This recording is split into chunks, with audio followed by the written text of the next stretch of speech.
I am a fan of DIY hacks, especially if it pertains to beauty and fitness.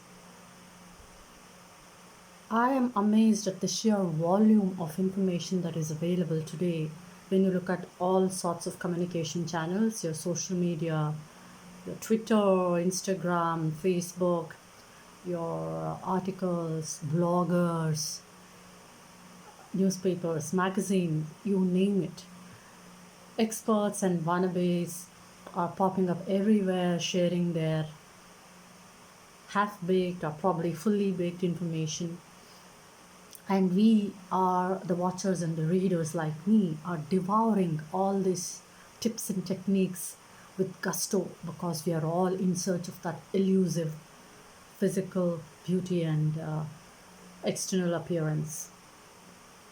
Leave us mere mortals, normal mortals, right? Even celebrities are not far behind. We have been inundated with the weirdest hacks that the celebrities have been using. Uh, it reminds me of Bella Hadid's, made up face dunking in ice cold water. The weird vampire facials made famous by the Kardashian clan. And to me, the most weirdest is Gwyneth Paltrow's skin treatment using the foreskin stem cells of Korean implants. Yes, you heard me right. So when we all are really in this race, it's a mad race towards that perfect 10 flawless skin, physical beauty of, the perfect zero figure. Do we really think that it's going to be permanent? All this is temporary, and we all know. So this is actually a true reflection of the age old, obsession of human beings with external appearance and physical beauty. While it's great, I'm not saying that it's wrong, because all of us would want to look good. We all want to look pretty. While it's not really wrong, what amazes me is that when we all follow with so much of fervor and zest this physical beauty, why don't I see a similar kind of drive and passion and zest towards seeking the most important well being of all, the mental well being, being happy, right? So, why don't we do that? Especially when I think about it, there are very simple DIY hacks that we all can practice and make our children practice to ensure that we feel good about ourselves, we feel mentally fit, healthy, and we feel happy. So, without further ado, let me dive into five DIY hacks that I can talk about today. The first one is embracing yourself, accepting yourself for who you are. Think about a world when everybody would have looked alike, right? All of us had the same skin, all of us had the same eyes, same build, same color of hair. We all would have looked like robots. And then do you think this world would be as colorful, as bright, and as special as it's today? No. When you look at it, each of us should actually feel happy that we are unique in our own way. There is nobody else like me. So I'm so happy about that fact that I'm only one of me and nobody is like me. So when we all think like that and celebrate being who we are, celebrate the things that are really good with us, celebrate our strengths, and understand that if there are any limitations that we cannot control, that so be it. I'm fine with my limitations. If I can work on it and make it better, great. But if I'm not able to, if it is out of my control, it's fine. I have a lot of other positive things in me that I can look forward to. So embracing and accepting yourself, and in fact making your children understand at an early age about embracing themselves and accepting themselves and making feel good about how special they are as who they are would really go a long way in creating happier individuals in future, and all of us can create a much better world. The second one is to stop comparing. Comparison is one of the biggest evils that we see in this world. We all are comparing ourselves with someone out there.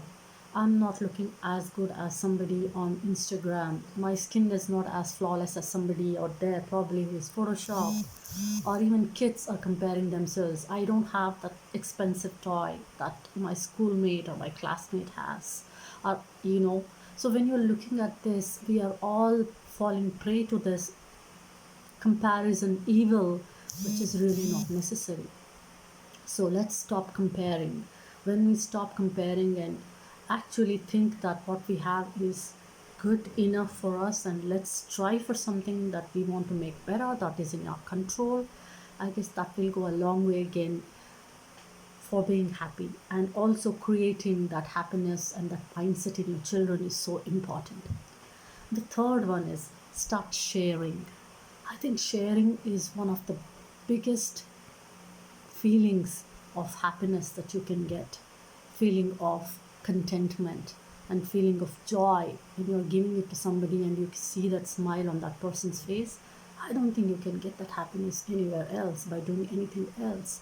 So build that culture in your home, even when you're celebrating occasions of your anniversary or birthdays or your children's birthday. Go out and spend, it's fine, enjoy that moment, but also ensure that you're actually using those moments of joy of yours and sharing that happiness with probably some more needy children or needy people, so that you feel that whenever you're having something to celebrate, you always want to go out and celebrate with someone else and bring some joy and happiness in their lives as well.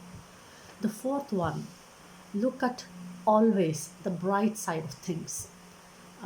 This is something that we normally don't do, because whenever we feel sad, whenever we feel unhappy, we think that is the end of the world. We wallow in our sorrow and we don't even look at the positive things. So one of the biggest happiness factors could be that looking at the positive aspect of anything. One of the renowned psychologists, Dr. Daniel Atman, says whenever you have something to worry about, or when you're really, fretting about something, stop and ask yourself, is that what that I'm worrying about? Is it really true?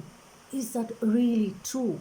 When you actually introspect, probably you're worrying about something that may not happen at all, right? And also ask yourself, today what I'm worrying about, that's the cause of my concern and anxiety and stress, is that really going to matter? Probably 1 year down the line, 2 years down the line. When you answer yourself, I'm sure most of the times you figure out that what you're worrying about is actually not something that you really have to be worried about for a long time. Think about, when we were students, we really fretted about that 1% or that 5 marks, or the paper that we didn't do well, and we always used to feel so depressed about it and we thought that was the end of the world. But today, when I'm talking to you, when I think about the exam scores that I had probably in my 10th standard or in my PU, or in my degree or in my MBA, seriously, that doesn't matter. I don't even remember the marks or the marks card that I got for my 10th or my 12th. Seriously. So when you think about it, it will not matter in the long run. So stop worrying about things that really don't matter. And the fifth and the most important thing is being grateful, having gratitude in your heart for a lot of things that are taken for granted by us. When you're grateful about things in your life, those things multiply. This is the law of the universe. When you're happy about something, when you're grateful about things, you will get more and more. You will invite more and more, attract more and more of those things in your life. So if you think about it, so many things that we have in our life, small and big things, we take them for granted. The love of our loved ones in the family, the hot food of plate that we enjoy every day, the even the nature, the sunrise, the beautiful sunrise and the sunset that I get to see in my balcony when I sip that hot cup of coffee in the evening. They are the moments that we need to be grateful for the nature, grateful for the people, grateful for all the materialistic things that we enjoy, our life itself. So I guess when you are grateful about things, you are going to be happy. And please teach these aspects to your children at a young age. When they learn these really pearls of wisdom when they are young, I'm sure they will turn out to be the most successful, the happiest people that the universe can look for. So, as we really strive to look for, to achieve that physical beauty, I would urge each one of you to also spend a little bit of your time on a daily basis to ensure that you're working on inculcating these simple DIY hacks that will help you make your mental happiness quotient enhance, increase your happiness on a daily basis. And it is never too late to do any good thing. So, can we take that first step today? Thank you.